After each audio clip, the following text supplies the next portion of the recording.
Welcome back to part 2 of our delicious conversation with Richard Morin. He's written 10 books and has a compelling syndicated radio show called In the Workplace. He's been a CEO, a venture capitalist, a college president, a business leader in Silicon Valley, and judge for the Canadian Innovation Exchange. Done a lot. And his latest book is called Never Say Whatever.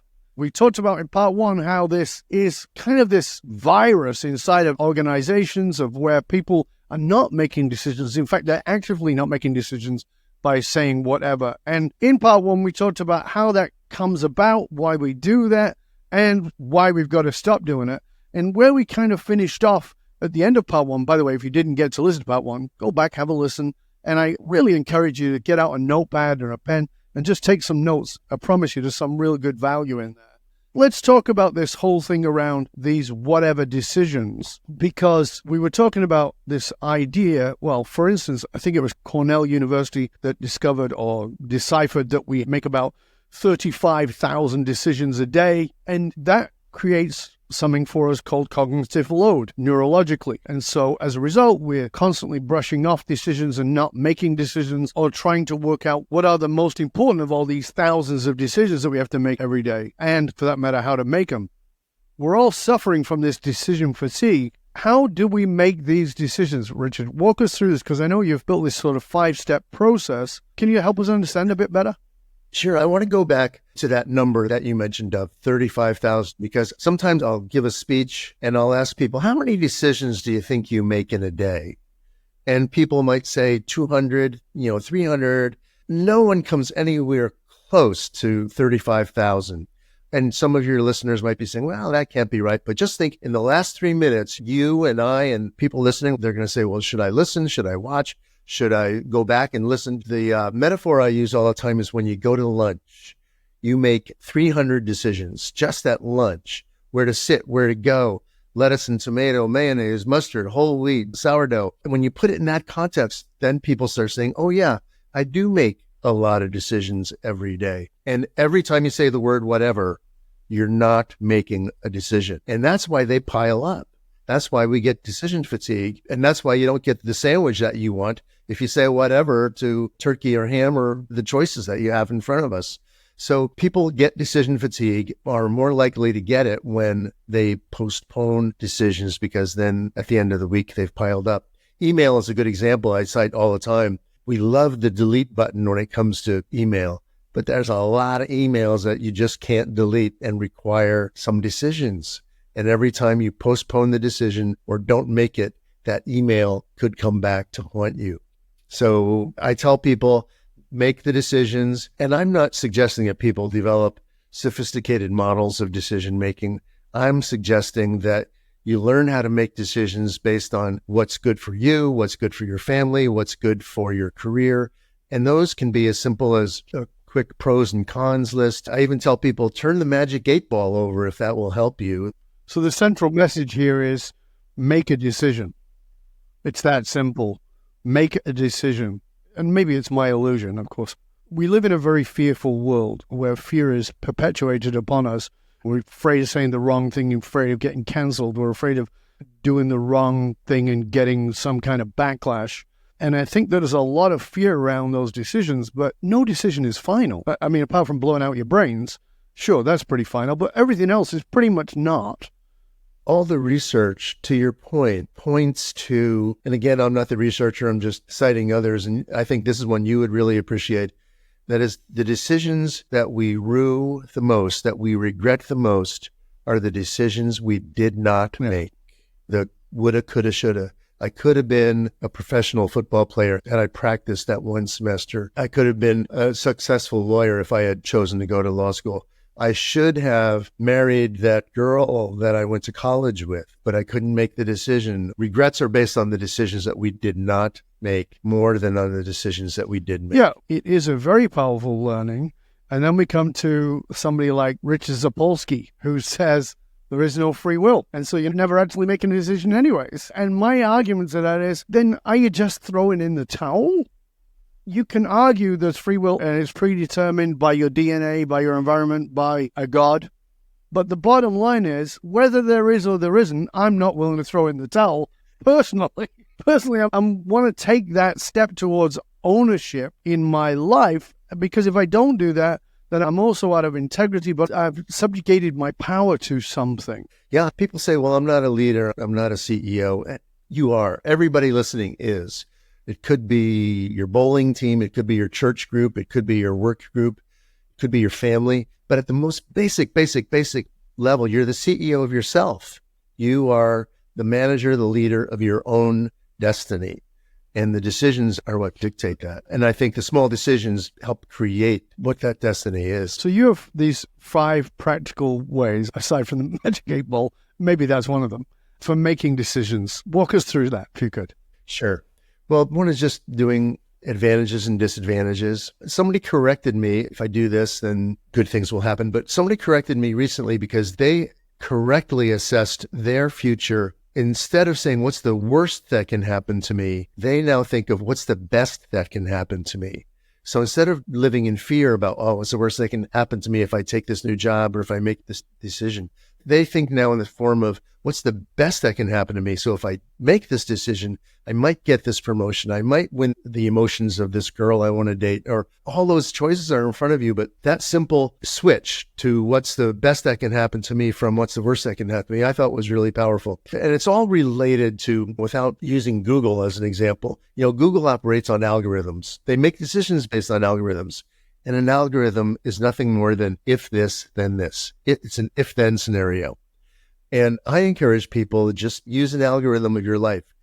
If I make this decision, then this could happen. If I don't make this decision, I know what will happen. Nothing, or the opportunity will go by. So I encourage people to just think of an if-then scenario. If I do this, then this will happen. If I don't do this, then that will happen. It can't get any more simple than that. You were saying before about people sort of regretting decisions that they didn't make is often that piece that I think that we miss. I can clearly remember being in probably about 22, 23 years old, and I suddenly remembered that I hadn't paid back somebody I'd borrowed money from a long time ago. Not because I was being dishonest, I'd just forgotten. And I remember avoiding that person once I realized I'd forgotten it. And I can clearly remember thinking, what the hell are you doing?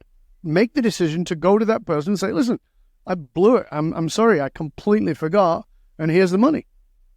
But no, I avoided them for whatever it was, 3 to 6 months, which meant now it was much more difficult to go to that person, because now I was not only forgetful, but I was in denial. I was being a dick as opposed to just fronting up. And I think that so often we run these negative scenarios that stop us from making a decision, as opposed to running a positive scenario about making the decisions. I think it's a really important point you make. And I think one of the keys in saying the word whatever, and you were just guilty of that with your old friend a little bit, is you were dismissing him or her. The comment I get so often, it's almost always from a woman who will tell me that Dov comes home at the end of the day and I say, what do you want for dinner? And he says, whatever. And I want to kill him. I want to kill him because he's dismissing me. He's saying what the options are not important to me. He's saying, I don't care about what you're about to do. And it is just a pure example of the dismissiveness and the not being sensitive to a simple decision.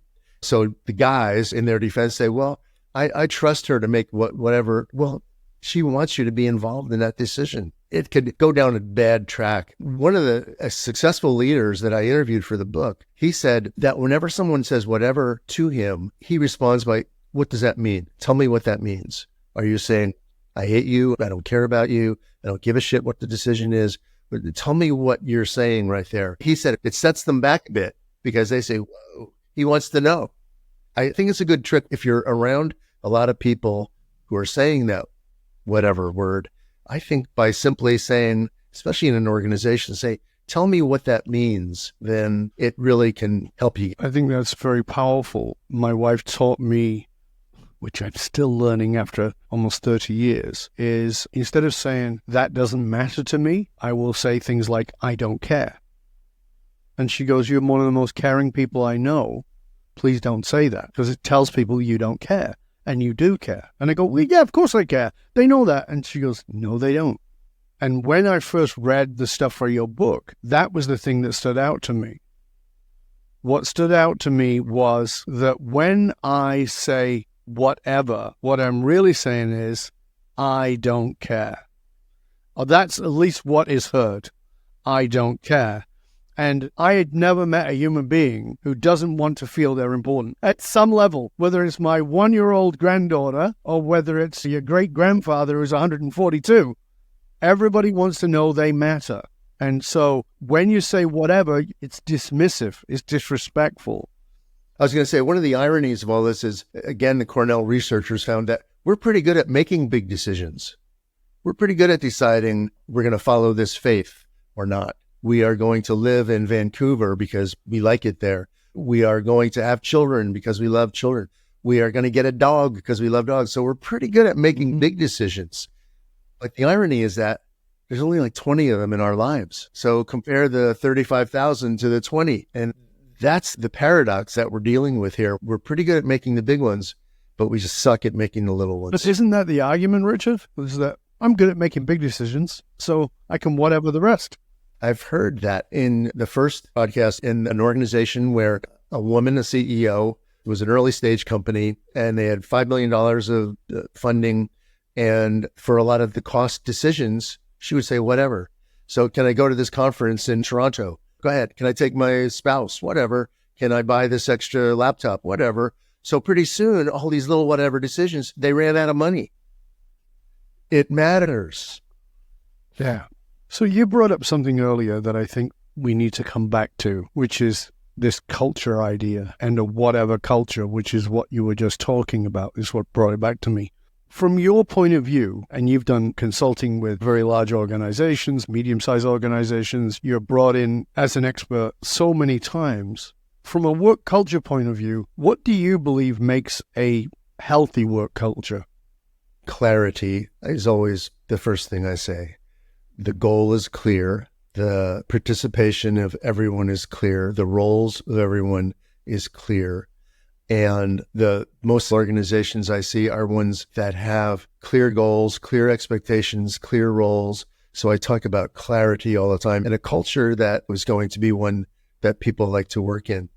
I worked with an organization where the CEO was very clear that they were going to be a tough-ass, competitive organization. They were going to reduce costs, headcount by 10% every year so that they can bring in new blood. And he was just clear about all of that. Didn't matter whether he agreed with it or not. That was the way it was going to be. And people actually liked working there because the results were clear and people signed up for it. So I talk about clarity all the time, and I think that is the most important thing in creating a good culture. Hard to do, again. Very hard to do. And this is my pushback, not directly to you, but to people who might grab onto that, is clarity without self-awareness is bias. I'm not saying that it's right or wrong. I'm just saying it's a bias. So it's like you can be crystal clear about something, but if you don't have self-awareness, you're not going to recognize the impact that that's going to have in the negative. And you brought up somebody earlier, St. Steve. So Steve Jobs was crystal clear about what he wanted in a company, got him fired from his own company and got him brought back into his own company. He was shit at culture from a point of view of caring about the people who were there, but it was very clear, and people worked there. People work at Amazon, and I know people who consult inside of Amazon, and it's not a good place to be, but it's crystal clear what it is. And so for me, that now comes back to the other side of that, which is the personal responsibility in a decision, which is I also get to decide to stay here with this thing that I think is shitty or to walk away because I think it's shitty. It's like exert that muscle of decision making, not just about the massive things. It's one of the things I love about Gen Z and millennials. You and I in our age bracket, we used to go to a job and go, yeah, I'll give it 3 months. I'll give it 6 months. I'll give it a year. They're like, I'll give it till lunch. And then I'm like, I'm going for lunch and I'm not coming back. This place sucks. And it's like, could have been a bad day, but they are actually much better at those small decisions than we were. I had a Gen Zer give me a great analogy. And he said he looks at life as a simple fraction. And the numerator is, what am I doing and do I like it? And the denominator is pay and benefits. So if I'm doing something I don't like, if I'm making $1 million a day, I'll do it. It's sort of a good way to look at it. The numerator is the work and the meaning. The denominator is the pay. Yeah, but again, that requires the willingness to make a decision. Correct. As opposed to putting it off. I think that maybe it's a bad rap and maybe it's not true, but I think that oftentimes, particularly Gen Xers, got a lot of that. They were said to be the people who didn't make the decisions. Boomers made all the decisions, and then millennials came along and they made a bunch of decisions, whereas Gen Xers kind of went, yeah, whatever, I'll just play my game, I'm fine. But the truth is, there's a consequence to not making decisions. And I think that's something we've all got to really get. So when I look at that, it brings me to the obvious question, which is, how's that showed up for you? Where in your life do you look back now and go, shit, I ever that one? Before you wrote the book, I'm sure writing that book brought a lot of that to mind. It did. There's two sayings that have always been illegal in our family. I have 4 children. And that is, the first one is, I'm bored. And the second one is, whatever. So we tried to instill that, but we all look back at decisions probably that I could have made sooner rather than later. But I learned a long time ago, if there was something I didn't like, if I didn't like where I lived, if I didn't like my job, if I didn't like my girlfriend, if I didn't like any number of things, I would make a change. I just learned early. Maybe I was impatient. Maybe I was just a jerk. But if I was in a job or in a relationship I didn't like, I made changes. I made decisions and then made a change. Do you think that that's what it is, that people are afraid of change? Obviously, people resist change, and it's inevitable. Yeah, but I was also good early on about delineating my options. People often say, well, I can't make a decision because there's so many options. There's almost always 3 at most. One is as is, meaning no change. The second is medium change. And the third is, all hell breaks loose. So I think people who have trouble making decisions also have trouble defining what their options are. Yeah, that's a very good point. So I think that in your decision-making process, maybe the first part of that is really looking at, if I really boil it down, what are the 3 options? And one of them is to do nothing. So there's that one covered. So what are the 2 other options? And what are the negative consequences of either?